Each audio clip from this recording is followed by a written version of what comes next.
झगड़ा हम लोग प्रोटेस्ट कर रहे हैं और ये लोग जो है धक्का धक्का गुंडागर्दी करने के लिए सादा ड्रेस में बुलाया गया है। बड़ी खबर निकलकर सामने आ रही है। विधानसभा में विधायकों के साथ पुलिस की धक्का मुक्की हुई है और इस बीच सीएम नीतीश कुमार दूसरे रास्ते से विधानसभा के अंदर गए हैं। नमस्कार, दर्श न्यूज में आपका स्वागत है। मैं हूं अनुराग। विपक्ष आक्रामक है। महागठबंधन के तमाम नेता फिर से काले कुर्ते में पहुंचे हैं सदन में और हंगामा हो रहा है। विपक्ष के विधायकों ने, महागठबंधन के विधायकों ने प्रदर्शन किया। इस दौरान पुलिस से धक्का मुक्की हो गई। स्थिति यह हो गई कि सीएम नीतीश कुमार को दूसरे दरवाजे से प्रवेश करना पड़ा। तो तस्वीरें निकलकर सामने आई हैं। आप देख सकते हैं कि किस तरह से धक्का मुक्की की स्थिति बनी है। तो विधानसभा से यह खबर निकलकर सामने आई है, बिहार एसआईआर पर बवाल हो रहा है। कल भी हंगामा हुआ था और आज भी हंगामा जारी है। इस बीच जो है सरकार और विपक्ष आमने सामने है।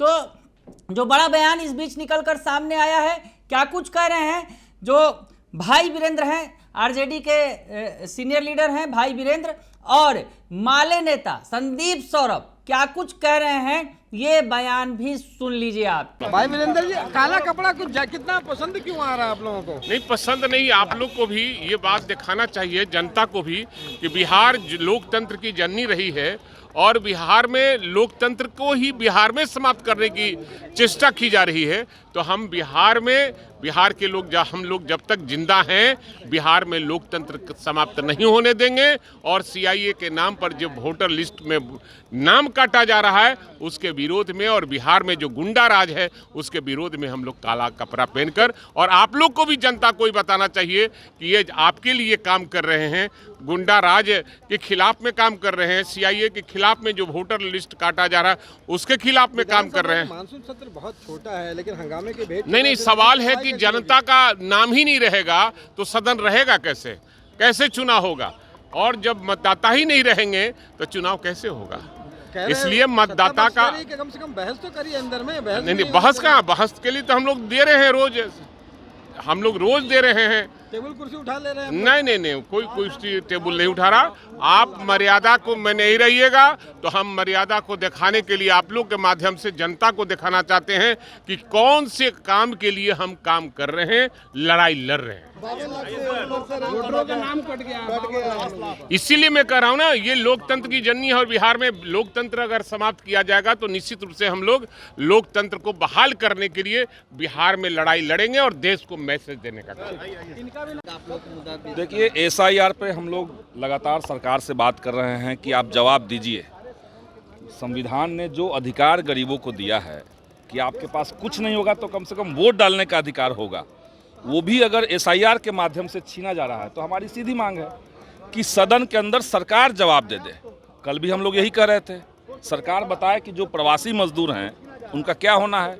सुप्रीम कोर्ट में आपने हलफनामा दायर किया, आप कह रहे हैं कि हम आधार नहीं लेंगे। बिहार में सरकार के दावे कुछ हैं, चुनाव आयोग के दावे कुछ हैं और हो कुछ और रहा है। ये सब कुछ मीडिया में आ चुका है, कहीं पे रिसीविंग नहीं मिल रहा है, सब जगह पे बीएलओ खुद से फॉर्म भर के जमा कर दे रहे हैं। तो ये तमाशा जो चल रहा है, हमें सीधा अनुमान है कि ये चुनाव चोरी के लिए बीजेपी के इशारे पर चुनाव आयोग ये कर रहा है। ये हम लोग बिहार में बर्दाश्त नहीं होने देंगे। ये लोकतंत्र का मंदिर है।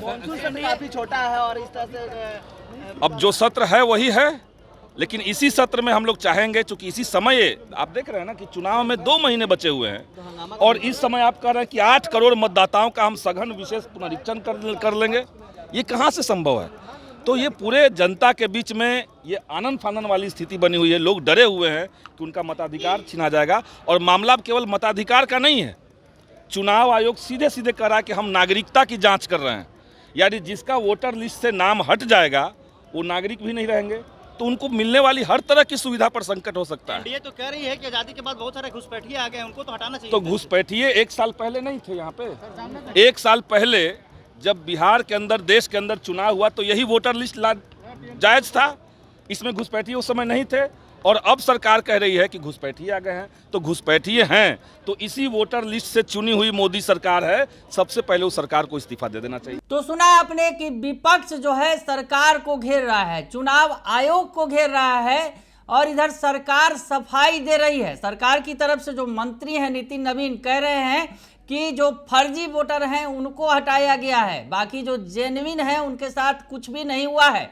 क्या कुछ कह रहे हैं मंत्री नितिन नवीन, वो बयान भी सुन लीजिए। तो वोटर लिस्ट से नाम काटा गया है, 50 लाख से ज्यादा लोगों का नाम काटा गया है, क्या कहेंगे? देखिए, मैं स्पष्ट कहता हूं, जो बिहार के लोग हैं, जो भारत के नागरिक हैं, उनको पूरा अधिकार है इस देश में वोट देने का, इस राज्य में वोट देने का अधिकार है। उनके नाम कहीं नहीं डिलीट किए, लेकिन जो घुसपैठिए हैं, जो गलत तरीके से यहाँ पे आए हुए थे और वोटर आईडी कार्ड बनाए हुए थे, उनको निश्चित रूप से रोका जाएगा। सुप्रीम कोर्ट के न्यायालय का भी जो फैसला है, उस न्यायालय ने भी स्पष्ट कहा है कि हम इस देश के नागरिकों को, इस राज्य के नागरिकों को अधिकार देंगे। आप बताइए, बड़े पैमाने पे जो लोग आते हैं वो किसका हक मारते हैं? यहीं के लोगों का ना हक मारते हैं। चाहे मजदूर के रूप में आएंगे तो यहाँ के मजदूर का हक मारते हैं, अगर बाकी चीज़ों के लिए व्यापार करने आते हैं तो यहाँ के व्यापारियों का हक मारते हैं। तो जो लोग इस देश के लोग हैं, इस राज्य के लोग हैं, इस राज्य के लोगों का हक मारी कर रहे हैं, उनकी तरफदारी करने के लिए, उनके वोट बैंक के खातिर ये लोग खेल खेल रहे हैं। तो कहीं ना कहीं स्पष्ट रूप से है, जो इस राज्य का नागरिक है उसको पूरी तरह से वोट देने का अधिकार है, और घुसपैठियों को अधिकार नहीं दिया जा सकता है। जितना भी ये लोग काला झंडा दिखा लें, ये जनता इनके चेहरे पर कालिक पोतेगी। आप जिन्हें घुसपैठी कह रहे हैं उन्हें वो लोग अपना वोटर्स कह रहे हैं कि जानबूझ के सीमांचल के इलाके के लोगों का वोटर्स लिस्ट से नाम कौन है सीमांचल के लोग? बंगाल में जो खेल चल रहा है वही है ना। ये सीमांचल में कौन लोग हैं? जाके देखिए, जिस जगह पे आधार कार्ड की संख्या वहाँ के पॉपुलेशन साइज से बढ़ जाए, वो क्या मतलब कहलाता है? और ये कौन इनका वोट बैंक है?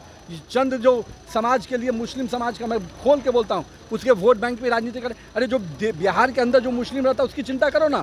बांग्लादेश से आए हुए मुस्लिमों की चिंता करके पूरे मुस्लिम समाज की राजनीति करना चाहते हो? कोई फर्क नहीं पड़ने वाला है। इनके चेहरे पर कालिक पुतेगा और बिहार की जनता कालिक पुतेगी। एक आखिरी सवाल, ये विपक्ष को तो कुछ ना कुछ बयान है, क्या हाल इन्होंने किया है अपने पुराने नेताओं का, वो देखिए ना। हमारे स्पष्ट रूप से कि जिस प्रकार से भारतीय जनता पार्टी हमेशा अपने लोगों को सम्मान देती है, इन्होंने क्या हाशिए पर बैठाया था? अभी हटाया ना जगता बाबू को, और फिर किनको लाया, कैसे कैसे किया? अब्दुल भाई सिद्दीकी की स्थिति क्या रही है? तो और कांग्रेस के केवल राहुल गांधी परिवार के अलावा बाकी की स्थिति क्या रही है? तो वो अपनी जो करतूतें हैं वो दूसरे पर बता रहे हैं। तो सुना आपने, हंगामा जारी है, धक्का मुक्की हुई है, और इस बीच जो है सरकार और विपक्ष आमने सामने है। बने रहिए दर्श न्यूज के साथ, तमाम खबरों से आपको अपडेट रखेंगे। फिलहाल के लिए इतना ही, धन्यवाद।